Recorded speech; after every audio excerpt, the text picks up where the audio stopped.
You জানাতে চাইবো এখানে যারা প্রেজেন্ট হয়েছে প্রত্যেকটা রিপোর্টার এবং দূর দূরান্ত থেকে আমার অনেক ক্রিয়েটর ভাইরা এসছে।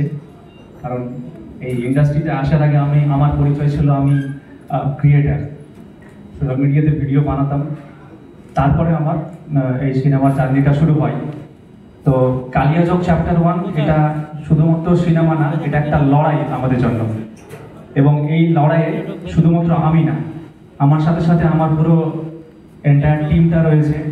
এবং ওই টিমটা থাকার কারণে আমার কখনো এই প্রজেক্টটা করতে গিয়ে নিউ আমার ফিল হয়নি। যেমন রাতুল দা আমাকে যেভাবে গাইড করেছে, কখনো ফিল হতে দেয়নি যে হয় না অনেক ডিরেক্টর থাকে যারা নিউ কামার এবং যারা এস্টাবলিশড অ্যাক্টর, তাদের মধ্যে ডিফারেন্সটা রাখে। বাট রাতুল দা আমাকে ওই রকম নজরে বা আলাদাভাবে দেখেনি, এমন নিউ কামার হিসাবে ট্রিটও করেনি। তো একজন আর্টিস্ট যেভাবে ট্রিট করতে হয় সেইভাবে ট্রিট করেছে। থ্যাংক ইউ রাতুল দা। এবং রূপাঞ্জনা ম্যামের পরিচয় রাতুল দা বললো যেমনটা পরিচয় দেওয়ার দরকার নাই, একদমই। তো রূপাঞ্জনা ম্যাম আমাকে খুব শাস্তি দিয়েছে, আমাকে টর্চার করেছে। তো সেটা আপনারা সবাই দেখতে পাবেন। এবং যেটা মেইনলি আমি বলতে চাই যে আমরা তো শুধু এখানে একটা ফ্রন্ট লাইনে রয়েছি এবং আমাদের পিছনে এই সিনেমাটার পিছনে যে সমস্ত টিম আমার কাজ করেছে, মানে এই যে সিনেমার স্বপ্নটা সেটা 2016 সালে শুরু হয়েছিল। যখন শুরু হয় তখন থেকে আমার সাথে রয়েছে, এই স্বপ্নটা দেখেছিলাম একসাথে।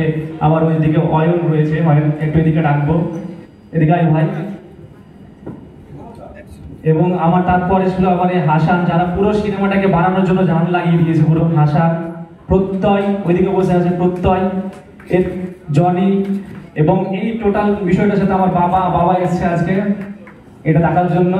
তো বাবা পুরো সাপোর্ট করে গেছে আমাকে এবং আমার পুরো টিম।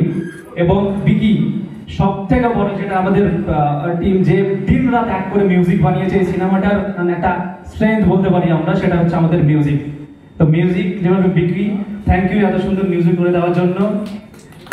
তাপস, সায়ন্তন, ওরা লিখেছে গানগুলো, আপনারা যখন শুনবেন তখন বুঝতে পারবেন কত সুন্দর রাইটিং ওদের। এবং আমাদের এই মুভিতে কিন্তু শুধুমাত্র মানে এরা নয়, এরা ছাড়াও আরো অনেক আর্টিস্ট রয়েছে বিভিন্ন ডিপার্টমেন্টে। তারা নতুন মনে হবে না, মনে হবে এরা অনেক দিন থেকে কাজ করতো, ওদের কাজের কোয়ালিটি দেখে। এবং ওদের যে ওরা পুরোটা নিজের 100% দিয়ে গেছে।